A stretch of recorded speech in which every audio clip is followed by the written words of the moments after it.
Buenas noches. Buenas noches a todos. Ya estoy, Licenciada, Karen. buenas noches. Creo que era el link porque recién me dejó entrar. Ay, qué bueno, licenciada. Justamente estábamos viendo lo que era el cronograma que está en la plataforma, y les estaba mencionando que las actividades simplemente son hasta el día sábado, ¿verdad? Sí, sí. Por favor, licenciada, sí, como le comenté, tengo dos estudiantes que son simplemente para su módulo. Entonces, quería que por favor les explique brevemente su forma de trabajo, ¿no? En este módulo. Bueno, gracias, Karen. En un segundito más me voy a enfocar porque ya saben los colegas que vamos a trabajar lo más, vamos a tratar de interactuar lo más que se pueda. En este módulo, bueno, buenas noches, perdón, no he saludado también al entrar. La mayoría de los colegas ya me conocen, hemos pasado otras materias también. En este módulo vamos a ver lo que es la tributación del sector de hidrocarburos y minería. Entonces, en la primera semana nos vamos a dedicar exclusivamente al tema de hidrocarburos. Como les habíamos trabajado ya, vamos a llevar la parte teórica, luego vamos a ver la parte práctica. Y para reforzar la práctica, siempre les damos un trabajo práctico que tiene su valoración, ¿no? Eso para que lo presenten el día sábado. E igualmente la prueba de la primera parte, que es hidrocarburos, la vamos a dar el mismo día sábado, en el horario que ustedes dispongan, ¿no? La idea es que va a estar disponible en la plataforma para que lo puedan completar la prueba también el día sábado.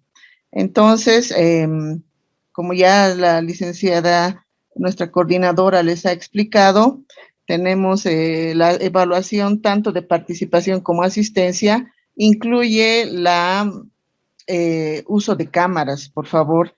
Eso siempre les encargo porque aparte de conocerlos, es importante que participen en lo más que se pueda, ¿no? En la segunda semana nos vamos a dedicar exclusivamente al tema de minería. Igualmente vamos a ver la parte teórica, luego la parte práctica y igualmente vamos a dar un trabajo práctico que tiene su puntuación y el examen final, ambos para el día sábado hasta las 23:59. Entonces, de esa manera vamos a trabajar, por favor, estas 2 semanas.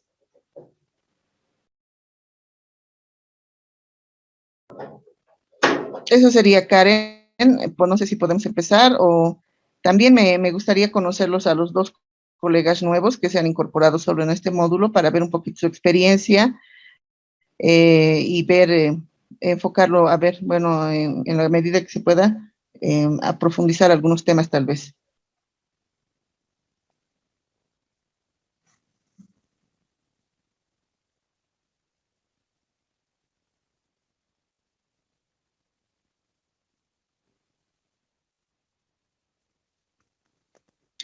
Por favor, los colegas nuevos, si pueden, están ya en línea. ¿Cómo está? Buenas noches, licenciada Rocío. Buenas noches. ¿Cómo está? Víctor Tenier le habla. ¿Cómo está? Bien, bien, gracias. Mucho gusto. El gusto es mío, licenciado. Un favor, quería conocer un poquito de su experiencia y sus expectativas en este módulo, porque tengo entendido que solamente vamos a estar en este módulo con ustedes, son 2 personas. Por Sí, es favor, si correcto. tienen alguna inquietud en especial, en particular para estos módulos, me lo hagan conocer, Claro. por favor. Claro que sí. Bueno, mi nombre es Víctor Tenier.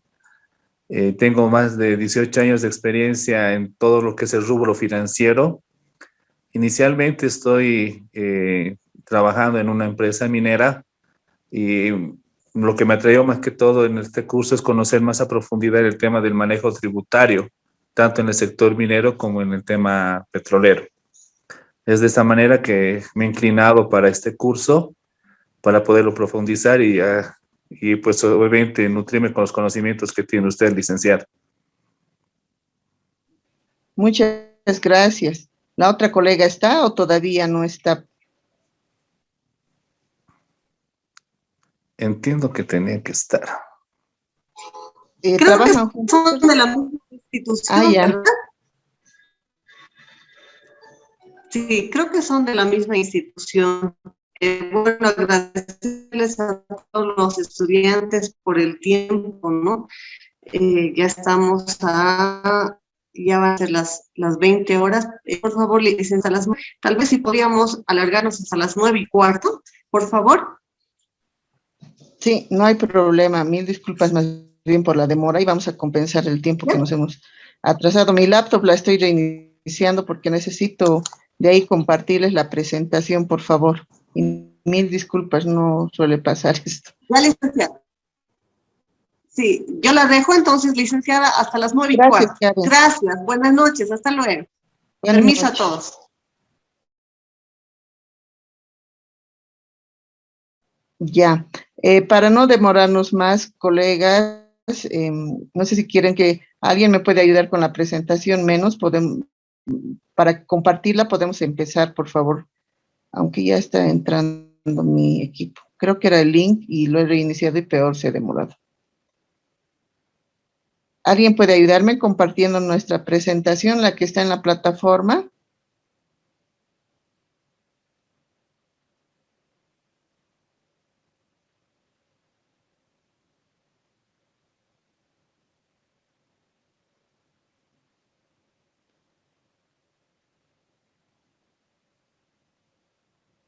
Zulema, ¿podrás ayudarme o no estás en computadora?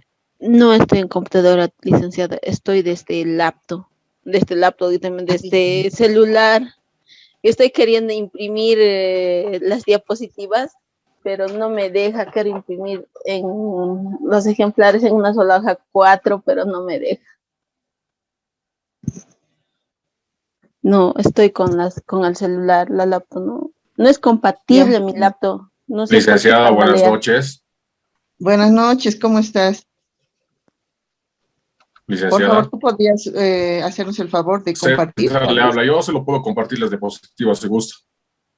Gracias, por favor, Claro que sí, empezaremos. con gusto. Enseguida se lo comparto.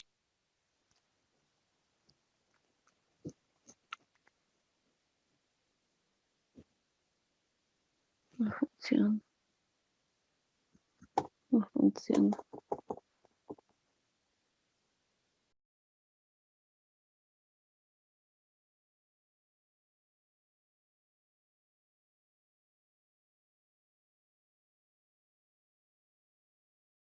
¿En B, licenciada? No sé, ¿estás viendo? No, yo no veo todavía la presentación.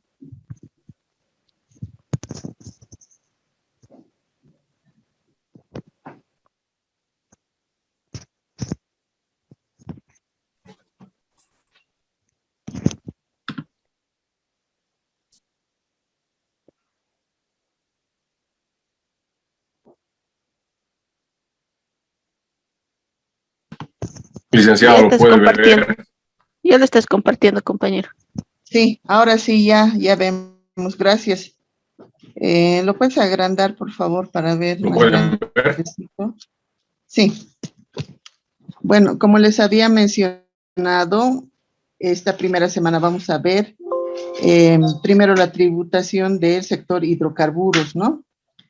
Podemos avanzar, por favor. Bueno, para los colegas que no me conocen un poquito, solamente recapitular mi experiencia y mi formación. Soy economista de profesión. He trabajado, tengo, bueno, una maestría en gerencia de hidrocarburos. También en educación superior, un diplomado, y tengo vasta experiencia en el tema tributario. He trabajado en la gerencia sectorial de hidrocarburos en Santa Cruz, en la gerencia Graco Santa Cruz del Servicio de Impuestos Nacionales, y actualmente trabajo en el Viceministerio de Política Tributaria ya más de 8 años. Entonces, ahora vamos a ver el tema de hidrocarburos en general. Como están viendo en la presentación,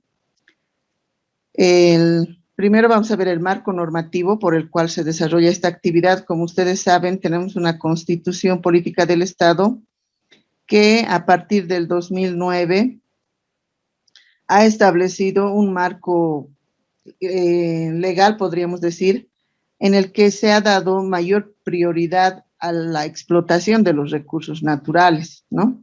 Y bueno, en este marco legal, primero, la Constitución misma nos da el mandato de tributar a todos los bolivianos y bolivianas en proporción a la capacidad económica. Eso está dispuesto en el artículo 108 de la Constitución. En esta misma Constitución tenemos un artículo que nos da el mandato para que la cadena de hidrocarburos de comercialización de producción sea realizada únicamente por YPFB, que es la empresa del Estado boliviano que realiza las actividades hidrocarburíferas. Entonces, para comprender bien las obligaciones tributarias que se tienen en el sector, es importante, y ahora vamos a ver, conocer toda la cadena productiva del sector hidrocarburos, ¿ya? Entonces, porque tienen también algunos tratamientos diferenciados respecto a los otros sectores económicos. Bueno, seguiremos. En la Constitución también nos dice que YPFB está facultado para suscribir contratos bajo la modalidad de prestación de servicios.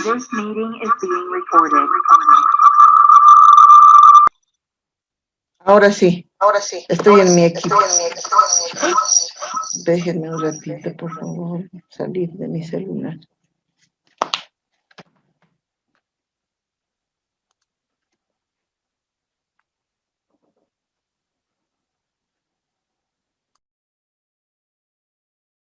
Ya. Entonces, como les decía, en la Constitución también está previsto de que YPFB va a ser la única que puede suscribir contratos bajo el régimen de prestación de servicios. Esto a diferencia de la anterior ley de hidrocarburos que teníamos, o bueno, bajo otro marco normativo, las empresas privadas tenían potestad sobre los recursos que se obtenían de los yacimientos hidrocarburíferos. Con la Constitución lo que se ha pretendido es que los recursos naturales ya no sean de propiedad de las privadas, ¿no? Sino del Estado boliviano. Y YPFB actúa a nombre del Estado. No es que YPFB es la dueña de los yacimientos ni de su producción, sino es la que actúa, la empresa que representa al Estado y la que va a operar y la única facultada para realizar todas las actividades de la cadena. Ahora sabemos que YPFB posiblemente no tenga la capacidad financiera, técnica inclusive, pero justamente por eso la Constitución prevé de que YPFB pueda suscribir contratos para que otras empresas, a través de otras empresas, se realicen ciertas actividades. Obviamente, estos contratos tienen que tener la aprobación de la Asamblea Legislativa con una norma en rango de ley, no pueden ser contratos privados, ¿no? Que se hacen para realizar estas actividades. Entonces, ¿podemos avanzar, por favor?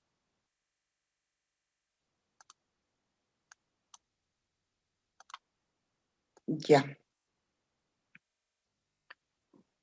Lo que les decía, estos contratos tienen que ser aprobados por la Asamblea Legislativa Plurinacional. Los recursos naturales en nuestra Constitución también, como les decía, han adquirido la importancia en la que se les ha dado una calidad de recursos estratégicos y de interés público.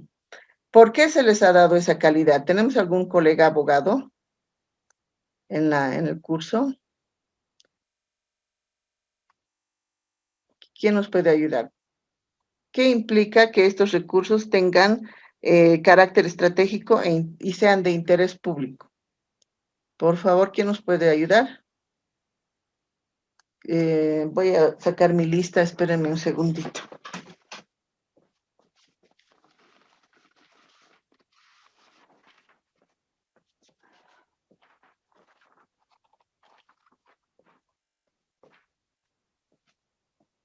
¿No hay voluntarios? Vamos a preguntarle a alguien.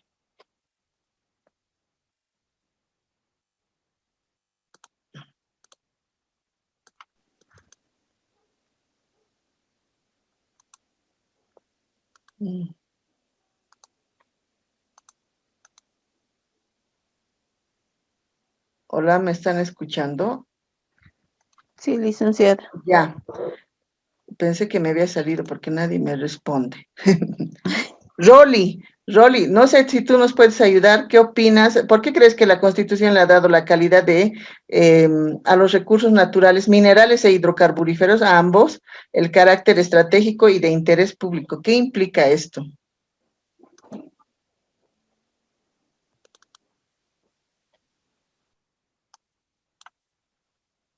O Rosa Marina, Alberto.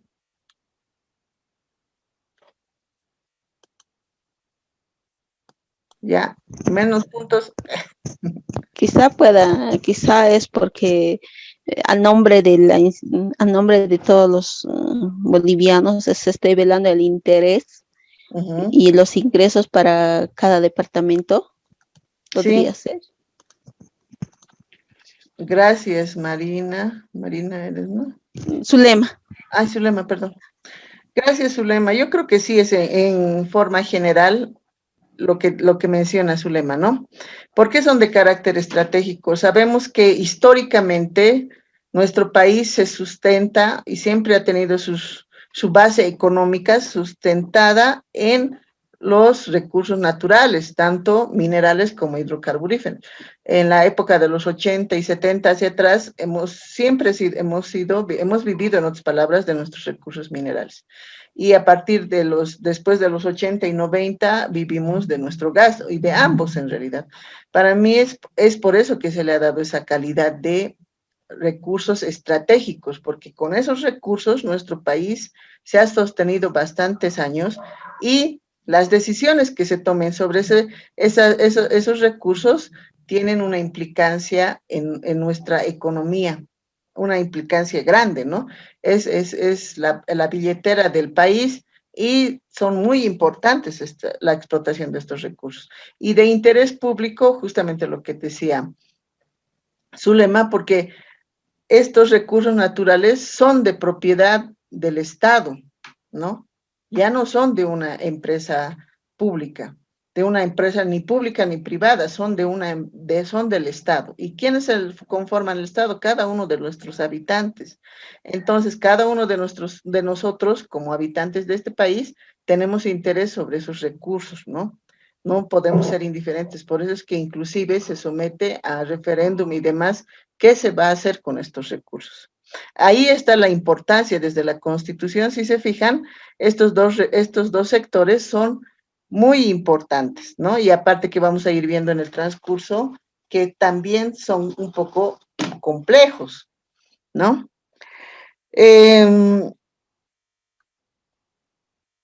Ya, en nuestra presentación tenemos también en la misma Constitución que dice que nosotros para comercializar estos recursos naturales debemos considerar tanto los impuestos, regalías, participaciones que correspondan pagarse a la hacienda pública.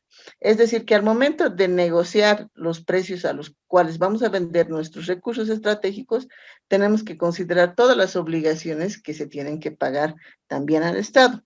Eso es lo que nos dice nuestra Constitución. ¿Podemos avanzar, por favor?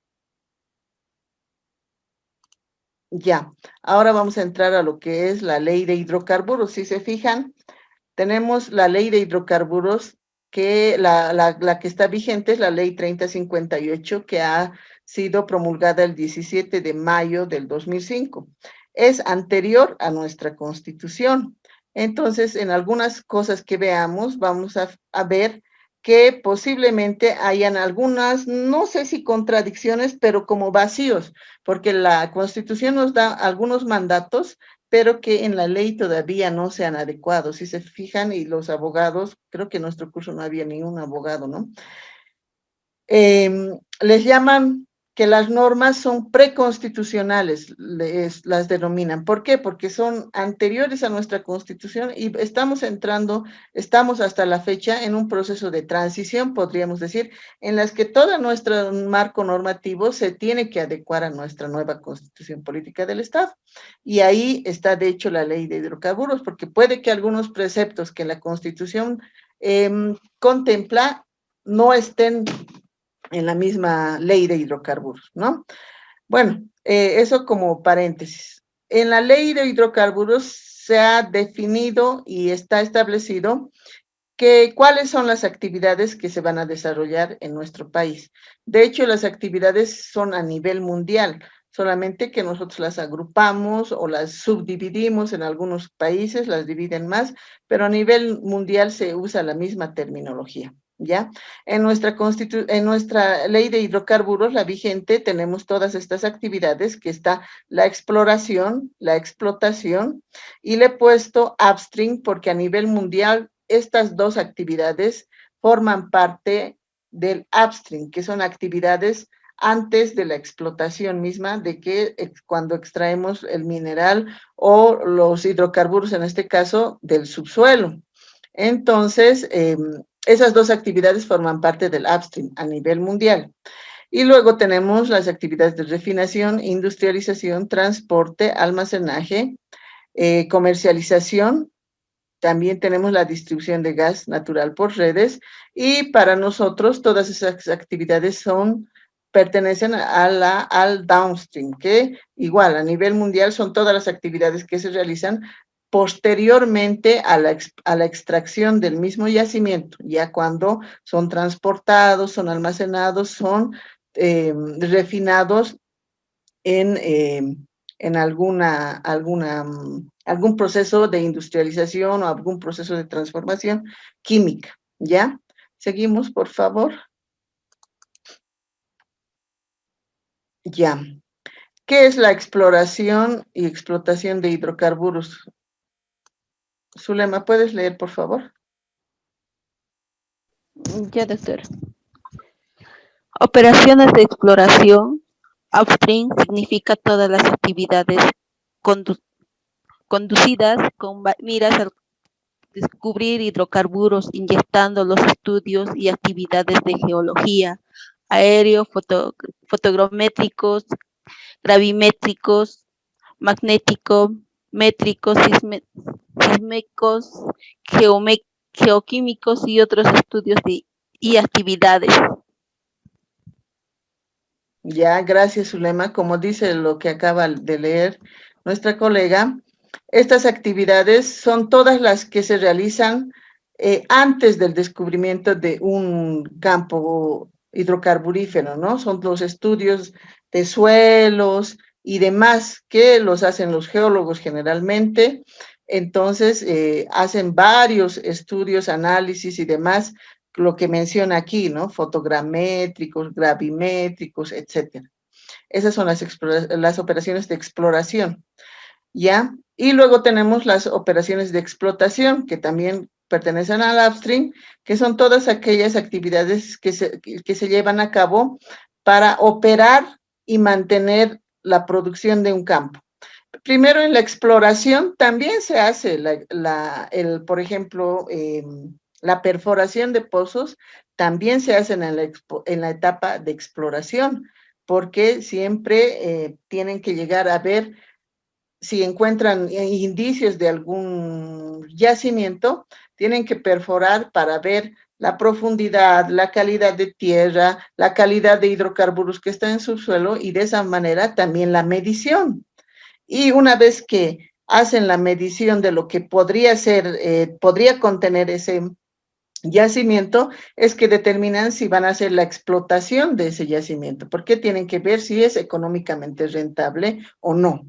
Y en función a eso, recién entramos a la etapa de explotación cuando ya se declara comercializable las reservas que tiene este yacimiento y se empieza a explotar todo el hidrocarburo que se haya encontrado. Entonces ahí hay varias actividades también que están que como dicen el tendido de líneas de recolección, construcciones e instalaciones de plantas ya, porque ya van a empezar a extraer.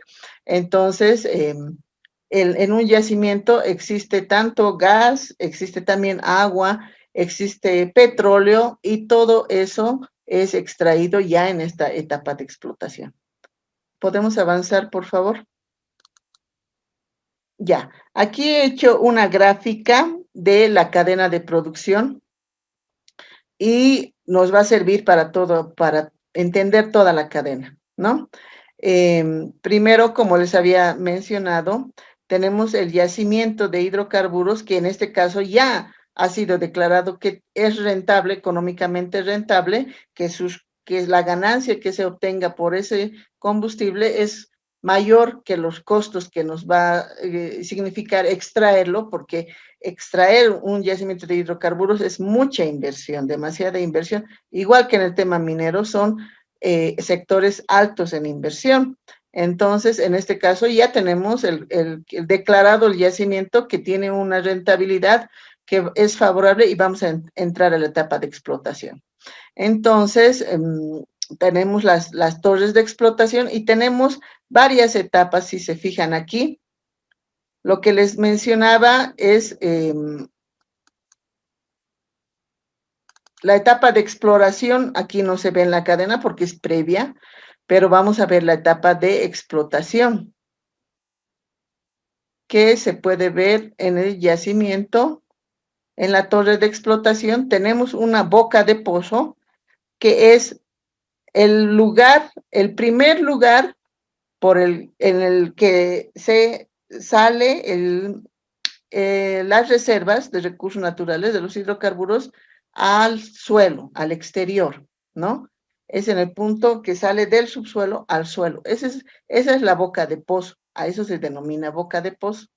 Pero tenemos una parte de transporte en el que llega a otro punto que se llama punto de fiscalización. En este punto de fiscalización se mide todo lo que el yacimiento tiene. Cuánto tiene de petróleo, cuánto tiene de gas natural, cuánto tiene, inclusive hay gasolina blanca, sale en algunos campos tienen algo de gasolina blanca y demás sedimentos. Ahí es donde se mide cada uno de ellos, ¿no? Entonces, hasta ahí podríamos decir que hasta el punto de fiscalización es la etapa de upstream. Y luego vienen las etapas del downstream. Ahora sí, ya pude abrir. Puedes dejar de compartir, Wilfredo, ¿no? Lo voy a compartir. No, doctora César Andrés, pero ahorita se lo Gracias. quito. No, Gracias. de nada, doctor. Ahora sí los puedo ver a todos, pero solamente... Gracias.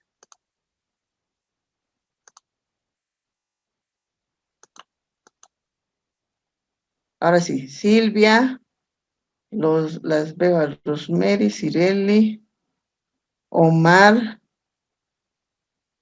Víctor. ¿Qué ha pasado con los querubín?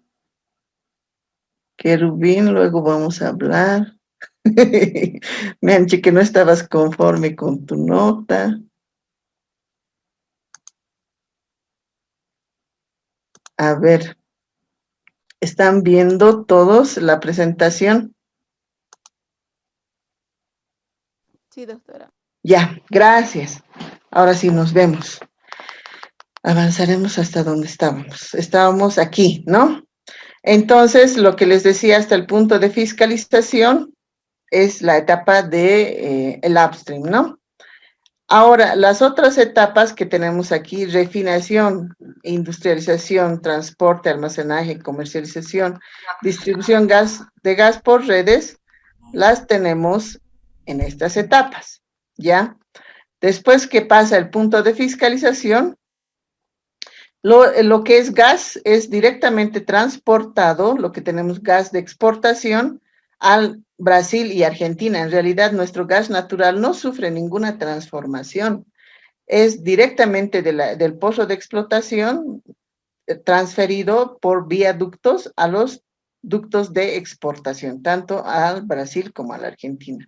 ¿Ya? Eso pasa con el gas. El gas natural que tenemos no necesita ninguna transformación. En otros países, o bueno, también hay tecnología que el gas lo liquifican, se llama, cuando lo vuelven líquido, que es parecido como al gas de licuado de petróleo, pero es el gas natural, el GNB.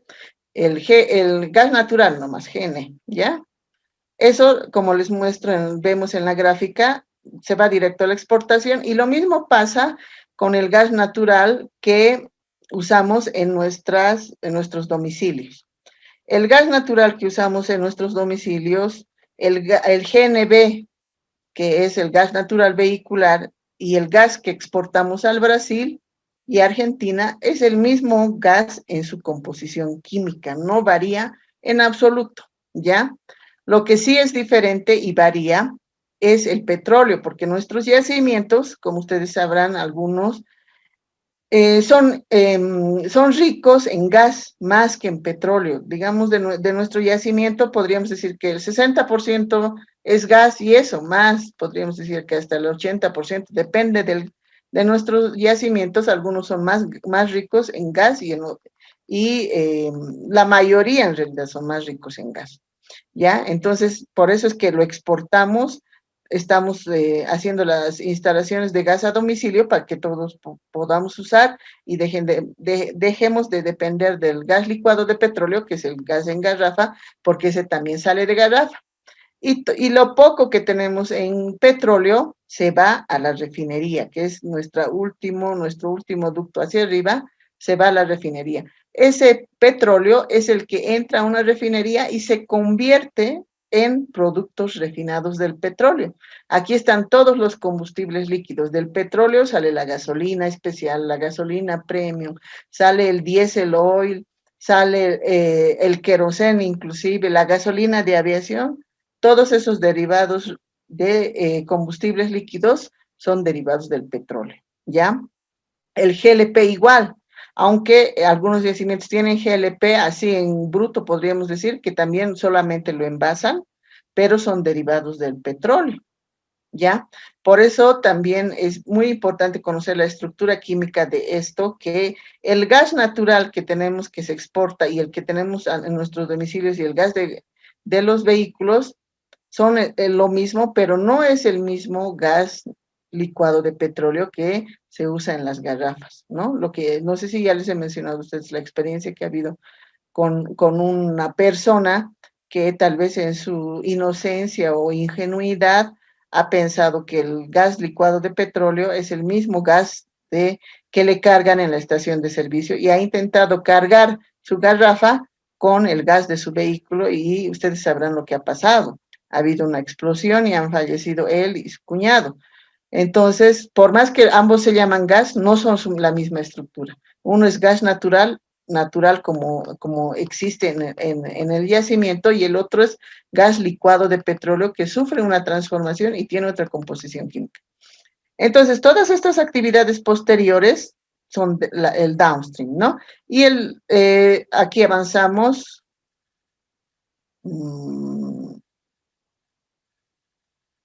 Ya, no estamos, creo que nos hemos pasado las actividades de transporte. Podríamos decir que el transporte igual, desde que pasa el punto de fiscalización, inclusive desde que sale de boca de pozo, ya es transportado a través de un ducto. En el caso de hidrocarburos, el transporte no necesariamente se hace vía un vehículo, ¿no? El ducto también se considera un transporte. Entonces, hay algunos productos, por ejemplo, el gas, no se puede transportar en un vehículo, en una cisterna, podríamos decir, porque los combustibles líquidos sí se pueden transportar en cisternas. También el petróleo crudo se puede transportar inclusive en barriles, por eso su medición es en barriles.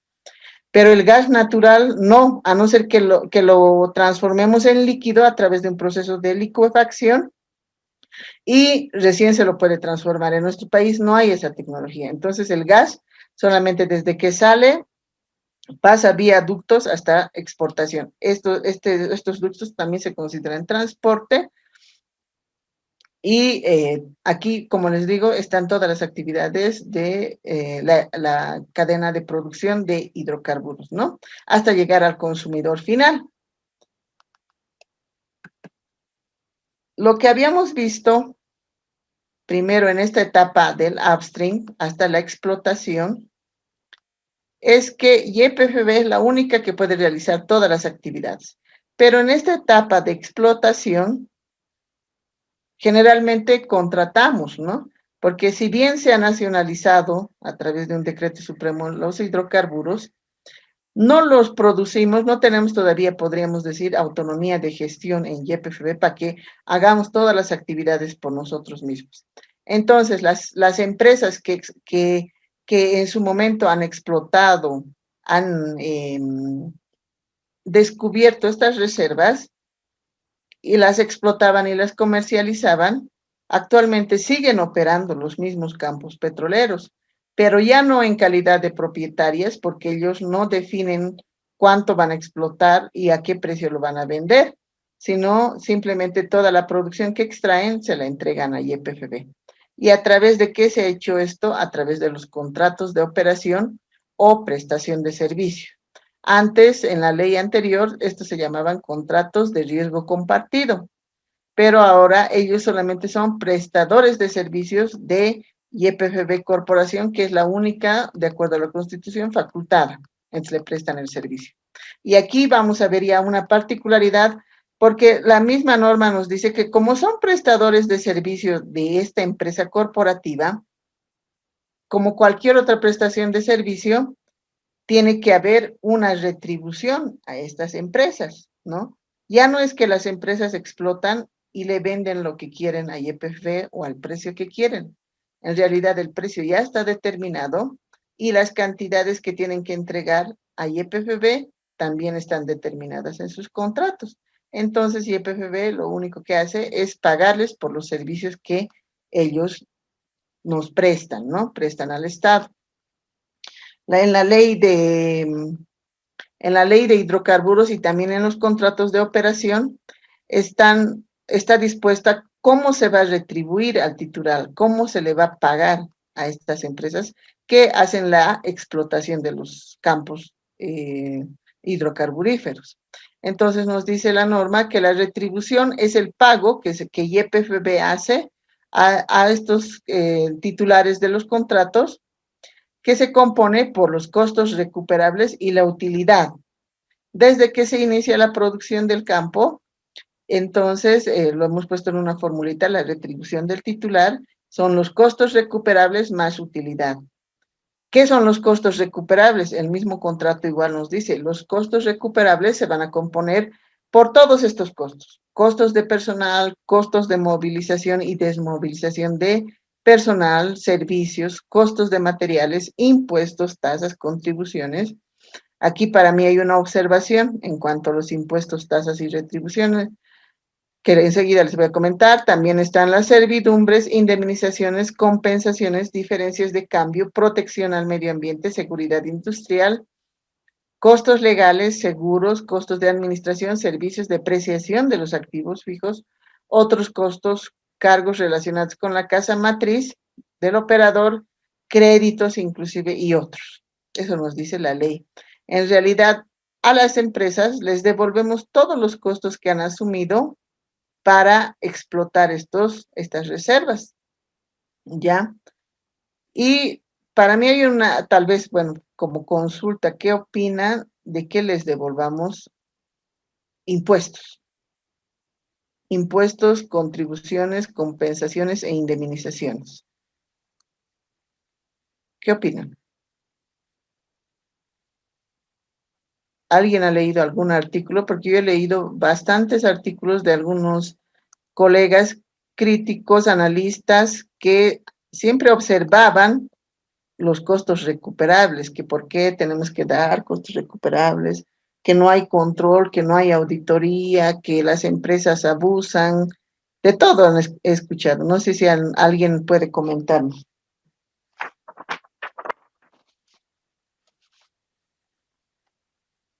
Nada. Querubín, ¿tú has escuchado algo de los costos recuperables? ¿O qué opinas de lo que nosotros devolvamos a estas empresas, también los impuestos, tasas, contribuciones que ellos asumen?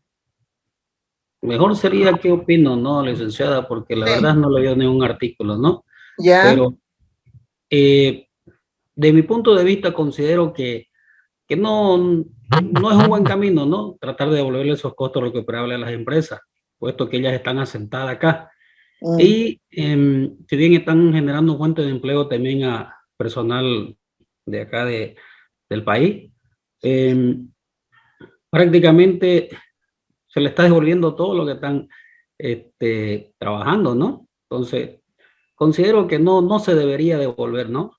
Porque ya esas contribuciones que las empresas hacen quedarían pues prácticamente acá en el Estado, ¿no? Y no así. De nada sirve que ellos contribuyan, paguen indemnizaciones, paguen tributos y después otra vez el gobierno les va a devolver. Prácticamente estamos regalando nuestros recursos, ¿no? En mi opinión, licenciada. Gracias, Querubín. Justamente acotando a lo que Querubín manifiesta, para mí hay una contradicción en este punto respecto a lo que habíamos visto en la Constitución, porque la Constitución nos dice, para fijar el precio de estos recursos, debes contemplar inclusive los impuestos y todo lo que te deba pagar al Estado como obligaciones, ¿no? Y aquí nos dice, tienes que devolver inclusive los impuestos, tasas y demás.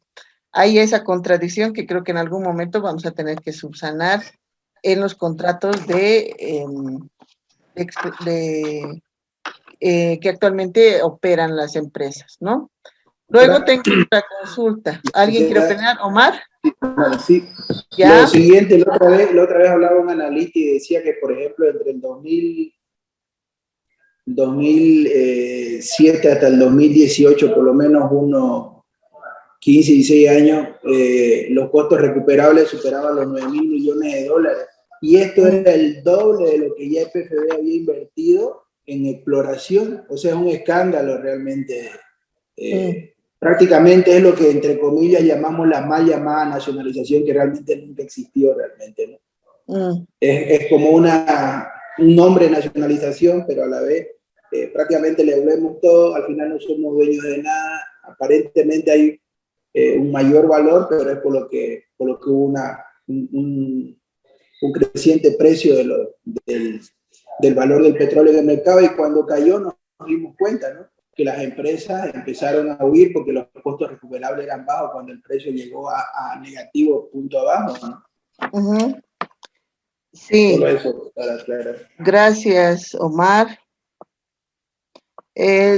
Justamente podríamos decir, y ahorita vamos a ver también, cada uno tiene obviamente su criterio, pero vamos a ver que más allá de la nacionalización y demás, nuestro país recibe mayor cantidad de recursos, no por los contratos ni por la nacionalización, sino por el IDH, ¿no? Porque antes no existía ese impuesto. Entonces, como dice tal vez Omar, es verdad que la nacionalización tal vez no se ha materializado como uno quisiera, como en el país uno esperaría. Pero lo único, tal vez para mí lo más importante y lo rescatable de la ley de hidrocarburos es que en esa ley se ha creado el IDH y con eso sí hemos recuperado harto, ¿no? Pero porque viendo aquí en la operativa en realidad les devolvemos todo y nada. Inclusive les devolvemos las diferencias de cambio y siempre me ha gustado preguntarles a los colegas auditores, Miriam, tal vez nos puedes dar tu opinión. ¿Qué es la diferencia de cambio contablemente? Y si nosotros, ¿te parece correcto la devolución de este concepto en los costos recuperables? ¿Qué opinas?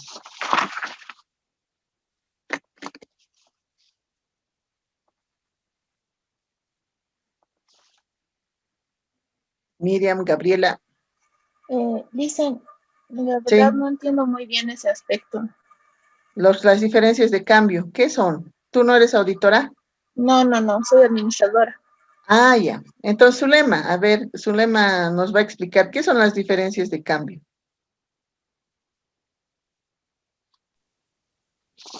Me agarró en curva, pero es lo que, diferencia de cambio es lo que surge entre, hay variante de cambio, de moneda a moneda, por ejemplo, si ayer he comprado $1 con 6.96 y mañana lo vendo en 6.97, entonces va a haber una diferencia de cambio al momento de al hacer el tipo de cambio a la moneda. O sea, si hoy compro el dólar con 6.96 y voy a ir cambiando a en la moneda nacional, entonces va a haber una diferencia. Entonces me parece que esa es la diferencia de cambio.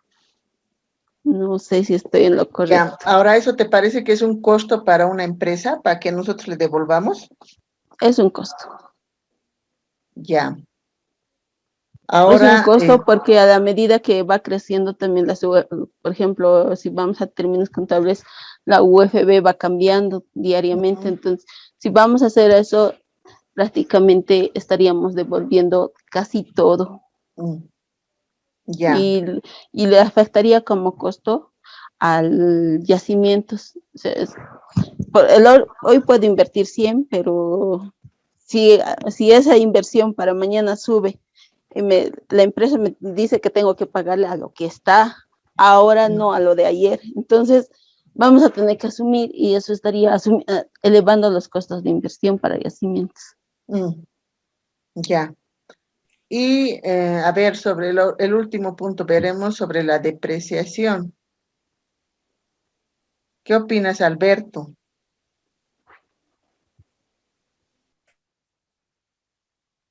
¿Qué opinas de la depreciación? ¿Es un costo para una empresa? ¿Te parece correcto que el Estado devuelva inclusive la depreciación a las empresas? Bueno, licenciada, a eso de la depreciación se considera, digamos, el material o las máquinas que han usado para la producción. En caso de la explotación y exploración, el material de la maquinaria, lo cual tiene un desgaste por la extracción del crudo. Entonces, yo consideraría como un costo. ¿Te parece correcto que devolvamos esto a las empresas?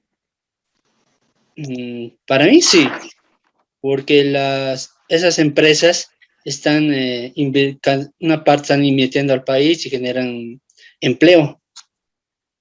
Ya. Bueno, yo también tenía esas dudas y siempre me interesa saber su opinión. ¿Por qué? Porque pienso que esos costos, por más que los ha asumido la empresa, no son costos propios de la misma explotación, ¿no? O sea, cuando tú haces la contratación de un servicio, por ejemplo, contratamos servicio de limpieza para la oficina, ¿no? Y Cireli tiene ya experiencia con eso.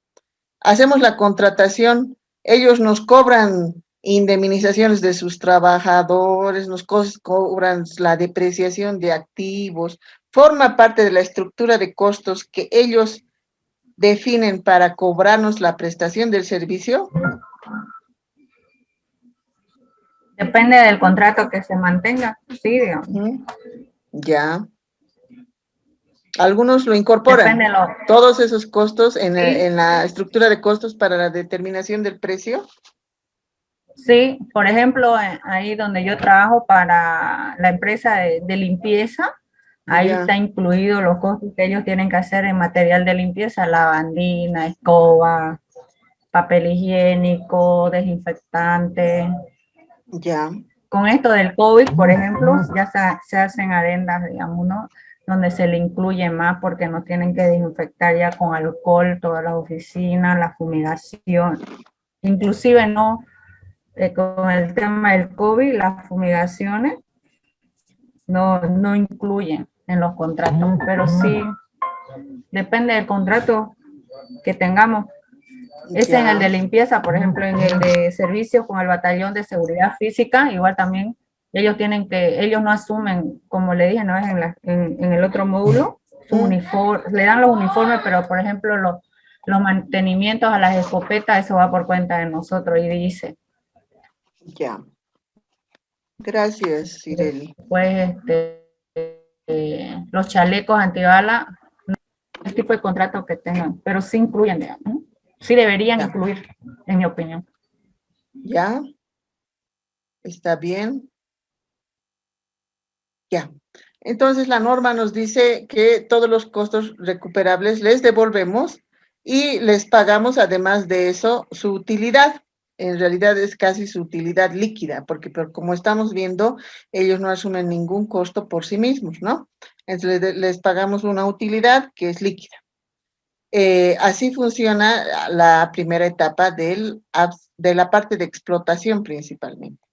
Y en esta misma etapa nace el IDH, ¿no? Como les decía, este impuesto, que es la primera, la parte tributaria que nos importa de esta etapa, ha nacido en la Ley de Hidrocarburos, que es la Ley 3058 del 2005, anterior a la Constitución, y en esta ley se ha creado el IDH que aplica a la producción de hidrocarburos en boca de pozo, que se mide y se paga como las regalías.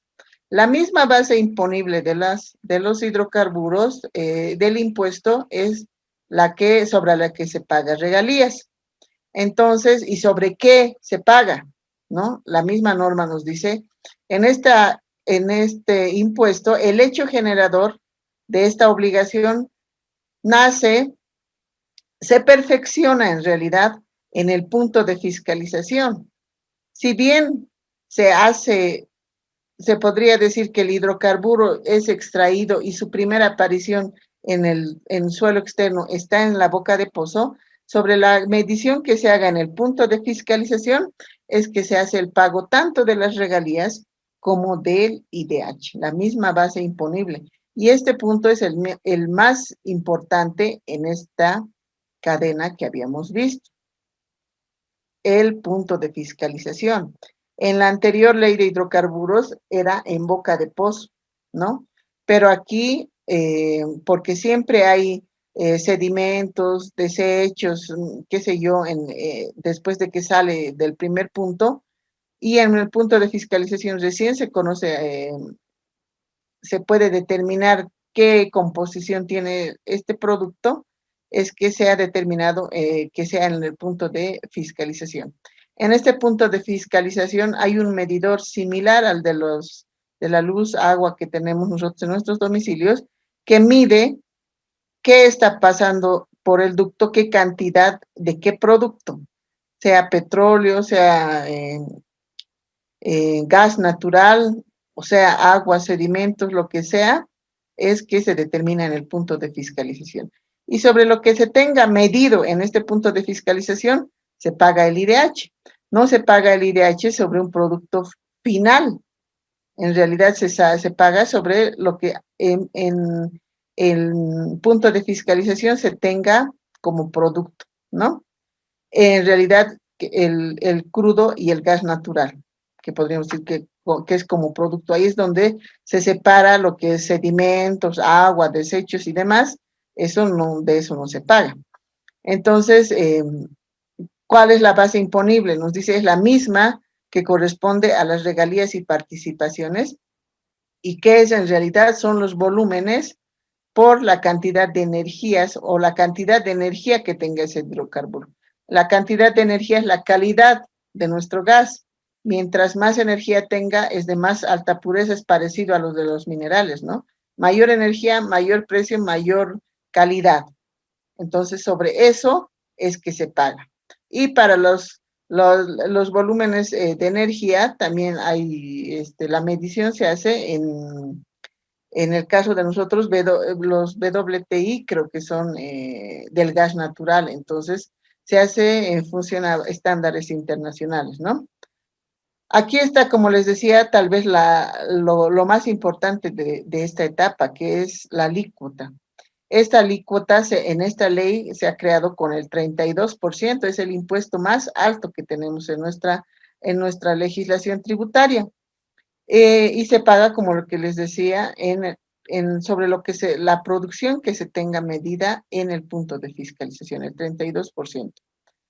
Y aquí vamos a entrar al tema regalitario, pero como ya les había explicado el anterior módulo igual, no porque las regalías formen parte de la estructura tributaria. La regalía no es un impuesto, ya lo habíamos dicho. ¿Por qué no es un impuesto? ¿O qué es la regalía, Rolly?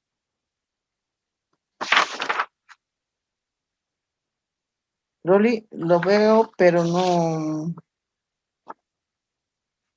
o sea, ¿no estás en clases? Creo que no está. Por eso necesito que se enfoquen. Silvana, ¿nos podrías, te acuerdas qué era la regalía?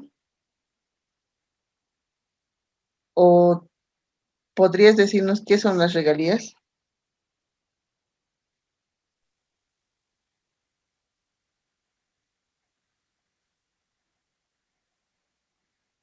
Creo que está ocupada Silvana. Cristina. Cristina, ¿tú sabes? Ya, les decía, ¿qué es la regalía? No forma parte de nuestra estructura tributaria, no son impuestos. ¿Qué son las regalías? Lo entiendo como un derecho que está impuesto por ley. Ya. Algo así. Ya. ¿Por qué no es un impuesto? Creo que esto no lo hemos visto con ustedes y me estoy confundiendo. Pero ahora sí lo vamos a ver. Tratando de recordar y no me recuerdo si hemos visto regalías. Ya, creo que no. Pero creo que es algo de propiedad intelectual. Más que todo es la compensación, ¿ya? Lo que les decía, y creo que con ustedes, ¿verdad? No lo he visto, es que el tema, las regalías no forman parte de nuestra estructura tributaria. Si ustedes revisan la ley 843 o la 2492, no están las regalías, ¿no? Muchos nos dicen, siempre me han consultado, pero las regalías, pues un impuesto, no es un impuesto. ¿Por qué no es un impuesto? Porque un impuesto es una obligación que el Estado te da sin una contraprestación a cambio, ¿no? Es por mandato, por el poder de imperio que tiene el Estado que te cobra un tributo o un impuesto. Pero la regalía no forma parte de esa estructura. ¿Por qué? Porque la regalía es una compensación. Estaba haciendo frío. Sireli, silencialo, por favor, tu micrófono. Se veía bueno enchurrar. Sireli, apaga tu micrófono. Gracias. Lo que les decía es que las regalías tienen otra naturaleza jurídica. Las regalías tienen como fin compensar al territorio por el cual se está haciendo la explotación de recursos naturales, compensarle esa extracción y darle monetariamente esa compensación, ¿no? Por eso es que los recursos de los destinos de las regalías van, en el caso de hidrocarburos, van a las gobernaciones principalmente. Las gobernaciones son las que se benefician de las regalías hidrocarburíferas, ¿no? Y porque también no deja de ser una obligación impuesta por el Estado a través de una ley, no deja de ser eso, pero no tiene una naturaleza tributaria, porque por el destino justamente de estos recursos, además que la naturaleza es la compensación territorial al lugar de origen de donde se está haciendo la extracción de estos recursos. Entonces, pero sin embargo, en la ley 3058 se tenía justamente como fin de que el Estado, al ser propietaria de estos recursos naturales, recupere al menos el 50% de todos los ingresos que se obtienen por esta explotación. Y ahí tenemos la composición del 32% de impuesto y el 18% de regalías. Y solamente para que tengamos conocimiento y ese enfoque es que he puesto el tema regalitario, no porque sea un tema tributario.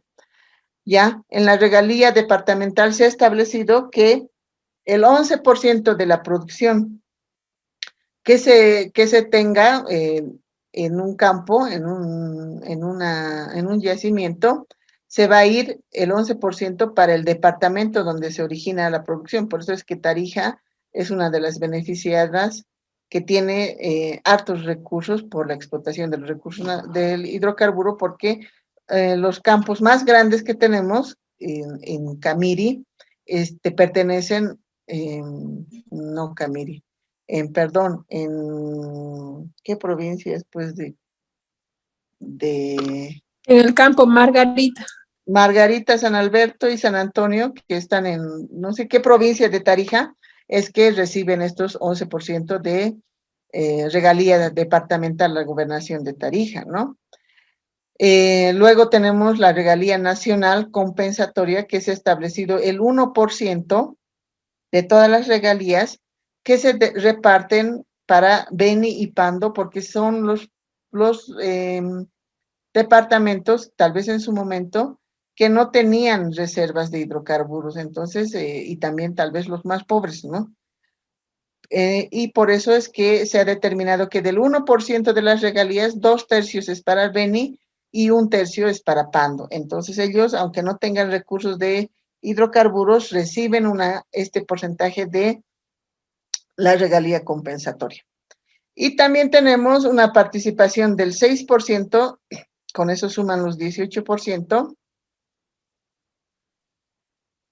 que va en favor del Tesoro, ¿ya? 18% en regalías, más el 32% del IDH, es lo que se queda para el Estado en teoría, ¿ya? El IDH. Les he hecho un cuadrito aquí para mostrarles cómo se hace la medición y el pago del IDH, ¿ya?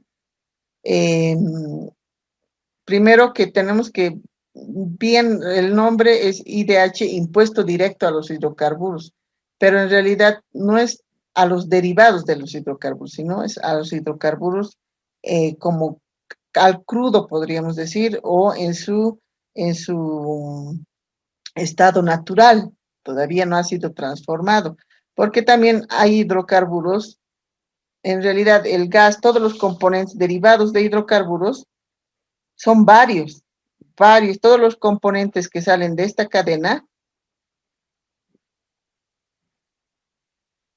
todo lo que nos sale de aquí, gasolina, diésel, todos son hidrocarburos. El petróleo mismo es hidrocarburo, el gas natural también es hidrocarburo. Todos en su estructura química son hidrocarburos, derivados también de hidrocarburos.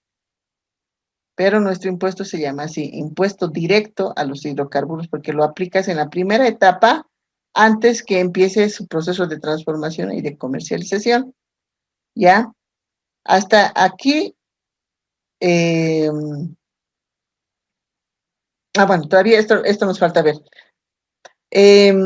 Para la determinación del IDH, tenemos esta estructura en la cual vamos a ver algunas características. Primero, lo que les decía, IDH, Impuesto Directo a los Hidrocarburos, en su naturaleza tributaria es un impuesto directo porque paga el que explota estos recursos naturales, ¿ya? Antes de la nacionalización, el que pagaba eran estas empresas, Petrobras, ¿qué empresas más hay? Total, hay varias empresas que pagaban el IDH, pero después de la nacionalización, como YPFB es la única que puede hacer la explotación, la cantidad que producen estas empresas la entregan figurativamente, porque no se entrega en físico a YPFB, la entregan y YPFB es la que liquida y paga el IDH. Como es la única que tiene facultad, es la única que paga IDH. Para esto, todas las empresas le reportan mensualmente la cantidad que tengan de producción, tanto de petróleo, de gas natural y GLP. Estos tres componentes en su estado natural, no transformado ni ha sido sujeto a ninguna modificación, sino en el campo, en el yacimiento como tal, están en su estado natural, tanto el petróleo, gas natural y gas licuado de petróleo, ¿no? Y también hay, como les decía, hasta gasolina blanca hay, pero son mínimas las cantidades, ¿no? Pero sobre estos 3 productos es que se paga el IDH. Entonces, las empresas, todas estas empresas que le prestan el servicio, reportan a YPFB la cantidad de producción que tienen mensualmente y funciona la medición que se ha hecho mensualmente también, ¿no? Aquí,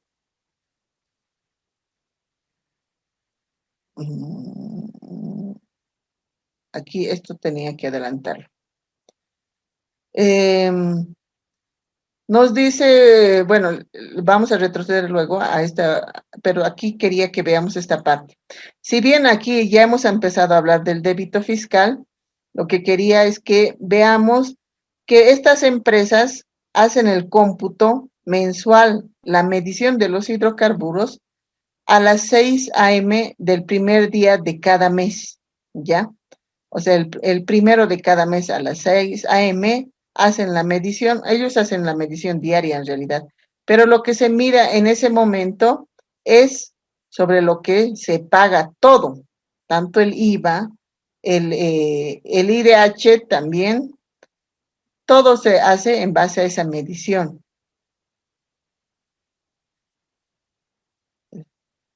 Me estoy yendo muy atrás. Ya. Entonces, para la determinación y liquidación del IDH, en base a esa medición, las empresas nos reportan los volúmenes producidos de cada campo petrolero. No sé si les he pasado en Excel un ejemplo nomás de las cantidades que reportan las empresas, cada uno por campo petrolero. ¿Lo tienen en Excel? Les he pasado, creo. Vamos a entrar un poquito ahí para mirar. Verifiquen, por favor.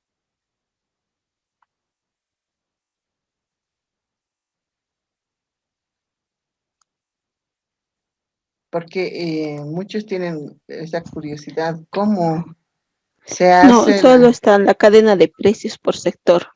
Ah, ya. Eso es para el ejercicio práctico. Ahorita les voy a mostrar este ejemplo.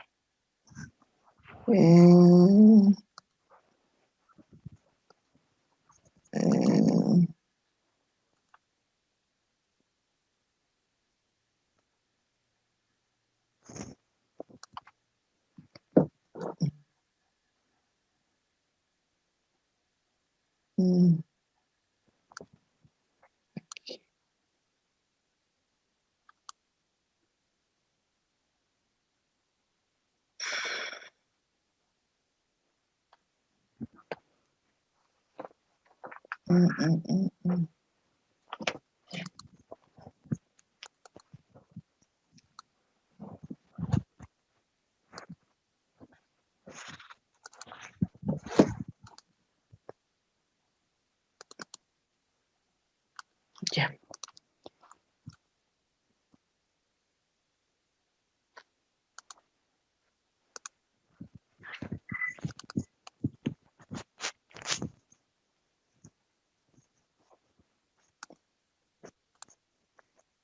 Ahora sí. Buenas noches, doña Alejandra.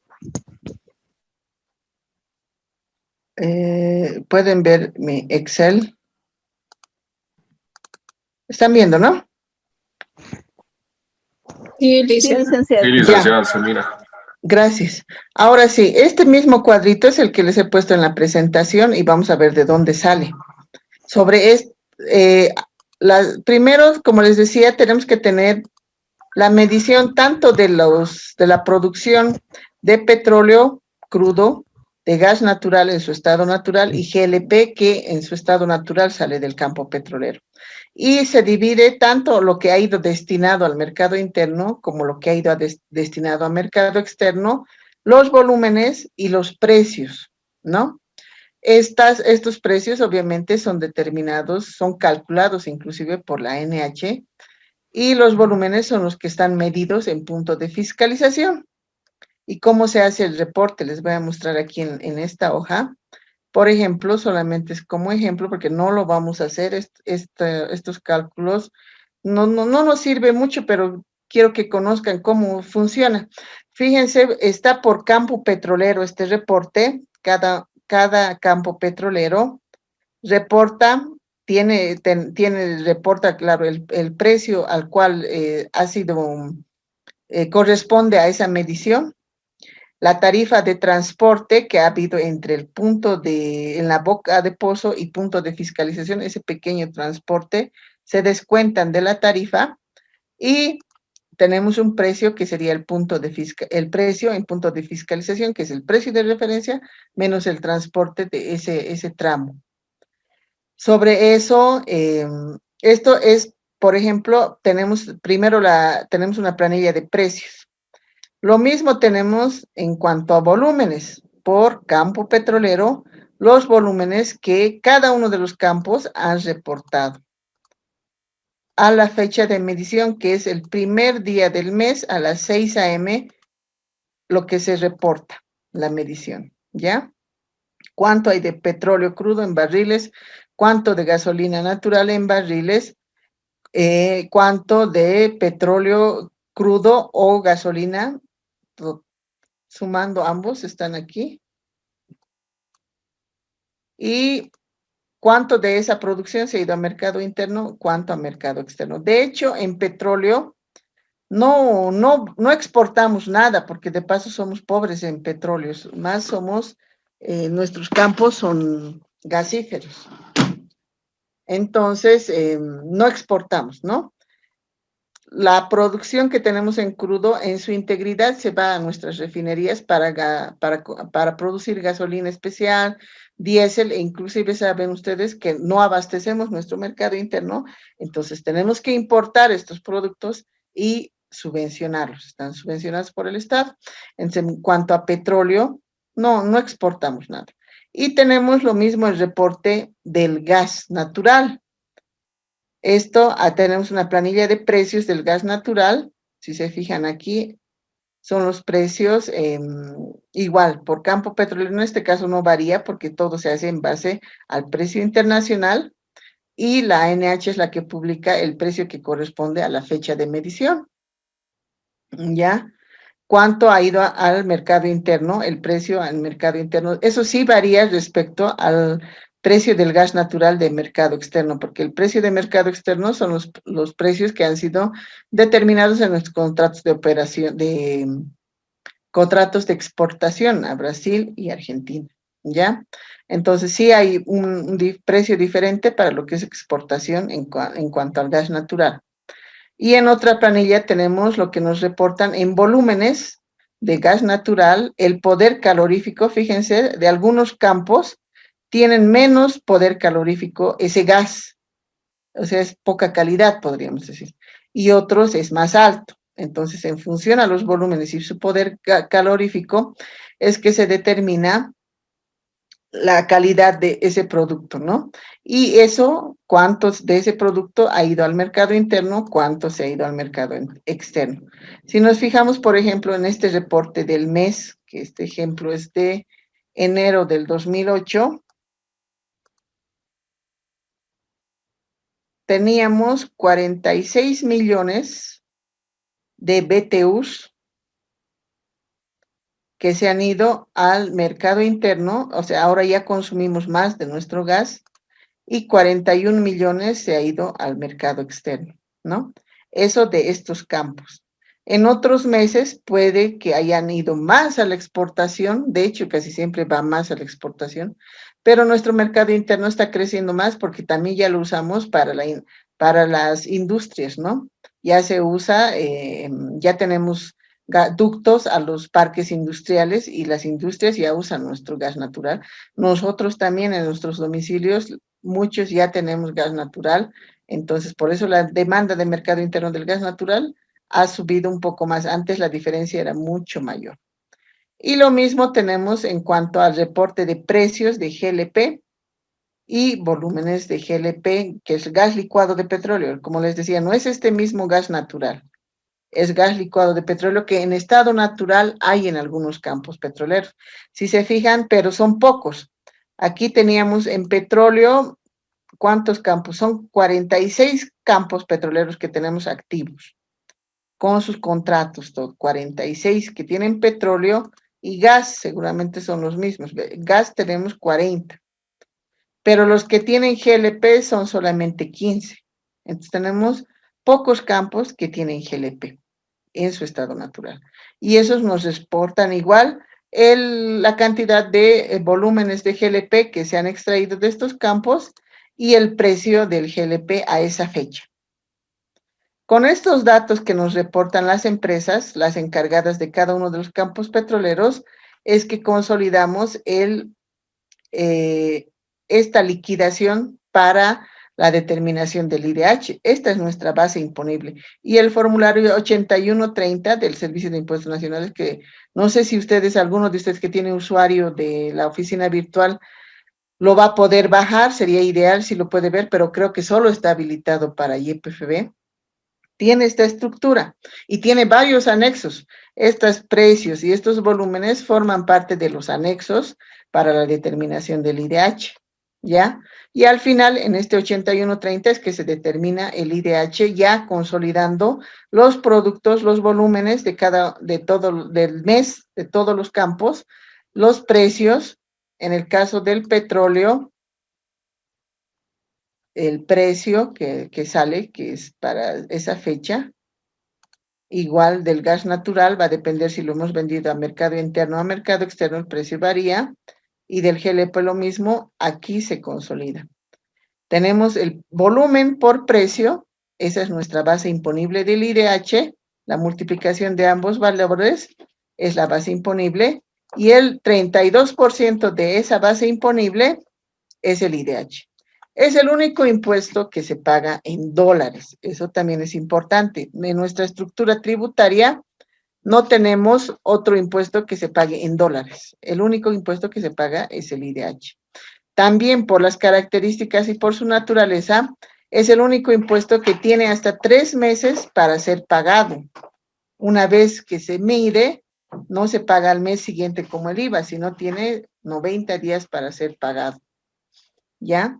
Y es impuesto directo a los hidrocarburos, como les digo, directo es porque el que extrae es el que paga directamente, ¿ya? No se traslada al consumidor porque este producto, esto no forma parte de la factura, qué sé yo.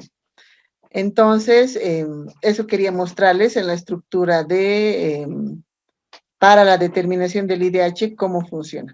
Yo creo que hasta ahí vamos a parar hoy día. El miércoles ya vamos a ver otra parte de la cadena. Pero quiero que esté claro esto, las características del IDH, y tienen que estar claras porque siempre los colegas confunden dos impuestos, el IDH y el IHD. Hasta aquí hemos visto el IDH, el impuesto directo a los hidrocarburos. Es directo.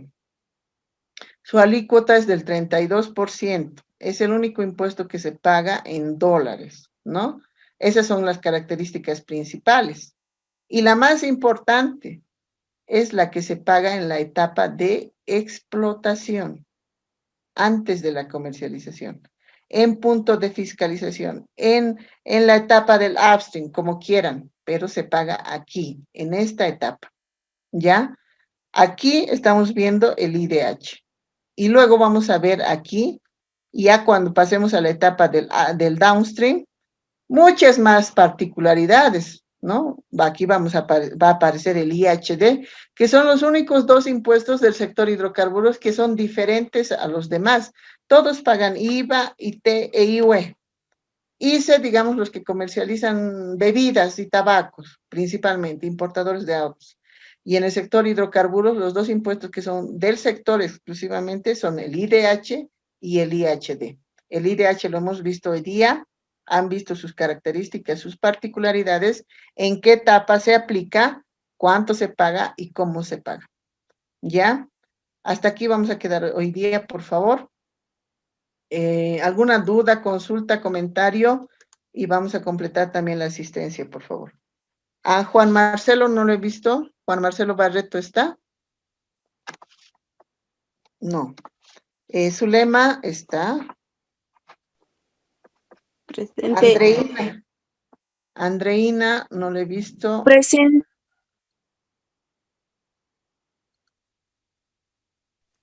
Presente, licenciada. Ya, gracias, Andreina. Silvana. Zulema es una y Silvana es otra. Presente, Silvana. Ya. Silvana García. Listo, Silvana.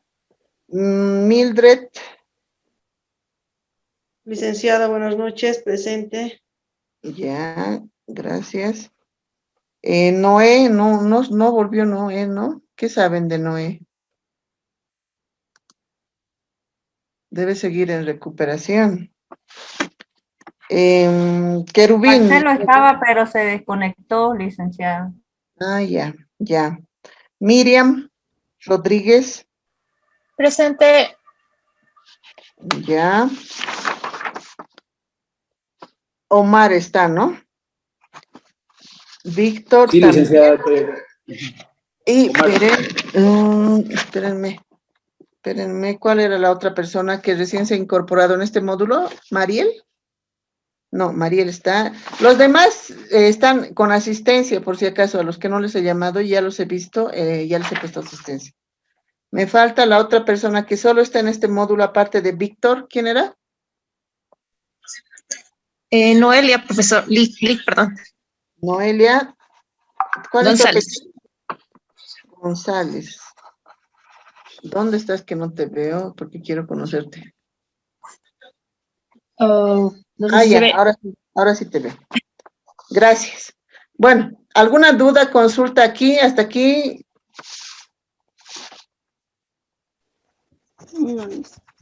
Nada, todo clarito. Listo, entonces nos vemos el miércoles. Mil disculpas, el miércoles voy a estar puntual. Hasta el día miércoles. Licenciada, licenciada. Sí, Sharon. Licenciada, ¿va a subir a plataforma el Excel? Para ¿Quieren que tener lo suba? referencias en precios? Porque vamos a hacer casos prácticos, ¿no? Sí, de esto no. De esta parte que hemos visto de la parte de IDH, no. Solamente les he mostrado un ejemplo. Lo que sí les he subido a la plataforma es la cadena de precios, que eso es para mí más importante que sepan bien. Ya, eso nos va a explicar mañana cómo lo vamos a aplicar. Exactamente. Mañana también, o sea, el miércoles vamos a hacer otra parte teórica. ¿Ya? El viernes, como siempre, los viernes lo dejamos todo, es práctico. Y para el sábado va a ser el mismo ejercicio sobre lo que hemos hecho, otro que hagan ustedes por sí mismos. ¿Ya? La misma operativa de los módulos anteriores. Podría servirnos para conocimiento, licenciada, el Excel, muy interesante. Ya, no hay problema. Yo le paso a Karen y le digo que lo suba, este ejemplo que tengo del IDH, para que todos los que quieran lo revisen, lo conozcan un poquito más. ¿Ya? Gracias, licenciada. Listo. Por favor, licenciada, gracias. Ya, no hay problema. Nos vemos el día miércoles. Hasta el miércoles, licenciada. Buenas noches, licenciada. Buenas noches. Buenas noches, licenciada. Buenas noches, licenciada. Buenas noches, licenciada.